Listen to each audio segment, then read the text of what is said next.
Alors, sur le film Prey for the Devil, j'avais dit que je le trouvais plutôt bien. Je trouvais que c'était un bon film, qu'il était bien, mais que le problème de ce film, c'est que tout le film repose entièrement sur son héroïne.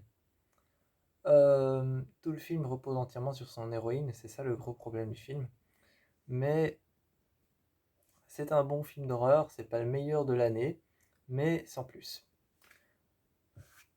Vraiment, j'avais envie de partager un peu dans cette deuxième critique pourquoi je trouve que le film n'est pas pourquoi je trouve que le film n'est pas novateur, pourquoi je trouve que le film n'est pas nouveau, pourquoi je trouve qu'il n'a pas réussi à se renouveler et pourquoi je trouve qu'il n'y a pas grand-chose de nouveau par rapport au monde de l'horreur. Il y a beaucoup de choses qu'on a déjà vues, comme par exemple ces catacombes qui sont sous l'église. Ces catacombes qui sont sous l'église, sous cette école, là où il y a les prêtres et là où il y a les sœurs, il y a des catacombes remplies d'eau bénite qui apparemment auraient tout un passé qui ne serait pas très joyeux. Chose qu'on a déjà vu dans 1 million de films d'horreur. Dans 1 million de films d'horreur, on a déjà vu des chapelles, des cathédrales ou alors des catacombes qui ont un passé douloureux ou qui ont un passé qui est un peu sombre. Euh, c'est une chose qu'on a vue dans 1 million de films d'horreur. Une autre chose qu'on a vue dans 1 million de films d'horreur aussi, qui est dans ce film, c'est le possédé, la fille, dans ce cas-ci c'est la jeune fille, qui va aller s'accrocher dans un coin des murs en se tenant par les pieds et en se tenant par les mains. Et elle va juste se tenir dans le coin du mur, marcher sur les murs. Elle va marcher sur les murs, se tenir dans le coin du mur, marcher sur le plafond, aller sur l'autre mur et puis marcher sur le sol comme un animal en rampant. Chose qu'on a déjà vue dans tous les films de possession.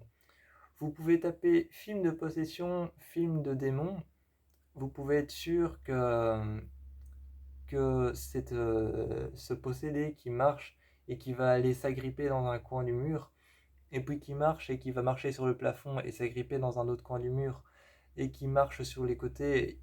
Ça, il y a dans tous les films de possession, et donc c'est quelque chose de déjà vu. Euh, une autre chose aussi, c'est à la fin. À la fin,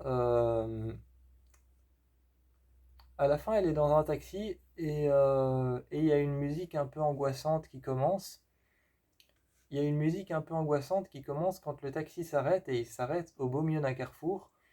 Il s'arrête au beau milieu d'un carrefour à Rome et à Rome il y a beaucoup de monde. C'est une ville qui est connue pour avoir pour qu'il y ait beaucoup de monde.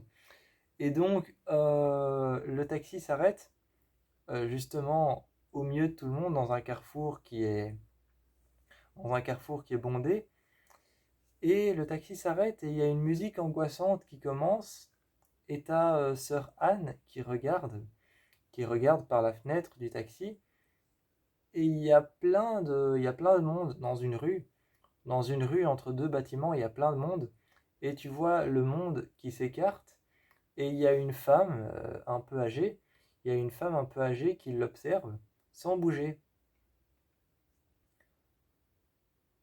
Il y a une musique angoissante qui vient de commencer quand un taxi s'est arrêté au milieu d'un carrefour où il y a plein de monde et où elle voit rien et les rues sont bouchées par la foule.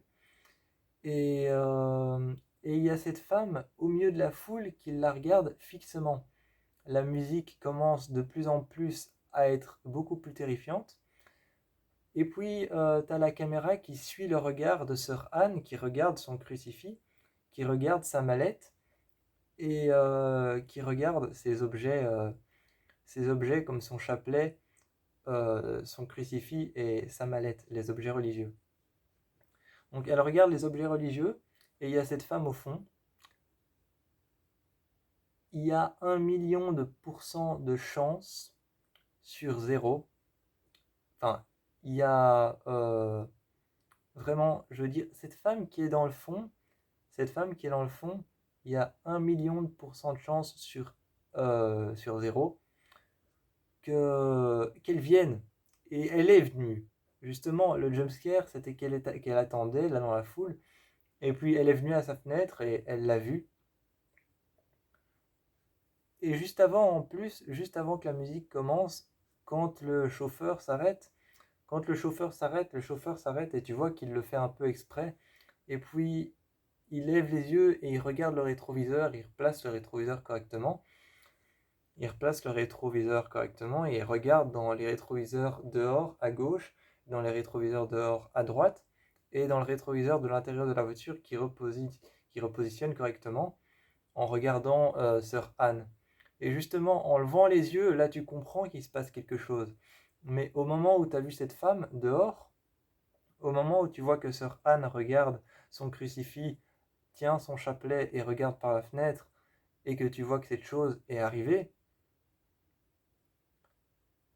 tu sais, tu sais, à partir de maintenant, en fait, c'est plus qu'il y a 1 million de chances sur 1 million, ou c'est plus qu'il y a 1 million de chances sur zéro que ça arrive, c'est qu'il y a 0% de chance. C'est juste que ça va arriver, quoi. C'est juste que ça va arriver, donc c'était quelque chose de totalement prévisible. Et donc voilà, donc c'est un bon film, je le conseille quand même, mais vous attendez pas du nouveau. Vous attendez pas du nouveau, le truc c'est que ce film propose quelque chose de déjà vu. Le film propose quelque chose de déjà vu, quelque chose qu'on a déjà vu dans tous les films, mais il reprend ces choses de déjà vu et il les, il les renouvelle, c'est-à-dire qu'il les personnalise, on va dire qu'il les personnalise à la manière de 2022. Donc il va essayer de faire un petit peu plus sur des choses qu'on a déjà vues. Le film va simplement esthétiquement essayer de faire un petit peu plus sur des choses qu'on a déjà vues. Donc ne vous attendez clairement pas à des nouveaux jumpscares ou des nouveaux screamers. Attendez, attendez-vous juste à voir quelque chose qu'on a déjà vu, mais esthétiquement beaucoup plus travaillé. C'est comme ce passage, où où il y a la jeune fille qui se met face à une vitre dans, dans ce qu'ils appellent dans le film les profondeurs de l'enfer. C'est un endroit où il y a tout dépossédé. C'est un endroit où il y a tout dépossédé et qui est en dessous de l'école. Et ils vont étudier les possédés et essayer de réaliser des exorcismes en toute sécurité parce que c'est dans un sous-sol qui est fait pour ça. Et il y a toute une chambre qui est aménagée et l'exorcisme se passe là-dedans. Il y a toute une chambre qui est aménagée pour mettre à l'aise le possédé. Ça, j'ai trouvé bien. Et oui, au lieu de faire l'exorcisme dans la chambre du possédé chez lui dans sa maison, ils ont aménagé une chambre exprès pour le possédé, pour chaque possédé. Et ils viennent faire l'exorcisme là, dans ce qu'ils appellent les entrailles de l'enfer, les profondeurs de l'enfer, parce que c'est un sous-sol. Mais vous attendez pas vraiment à du nouveau. Et il y a ce passage avec la jeune fille où elle met ses mains contre la vitre et elle montre le dos de sa main et sur le dos de sa main ça commence à brûler et puis ça fait un trou, justement comme les trous que le Christ avait dans la main. Et il y a des vers qui sortent des trous de sa main et donc et elle les met sur ses yeux et ça fait comme des yeux. Et justement il y a une référence très blasphématoire au Christ. Mais ouais, je vous encourage juste à aller le voir et faire votre opinion sur le film. Moi, je vous fais plein de bisous.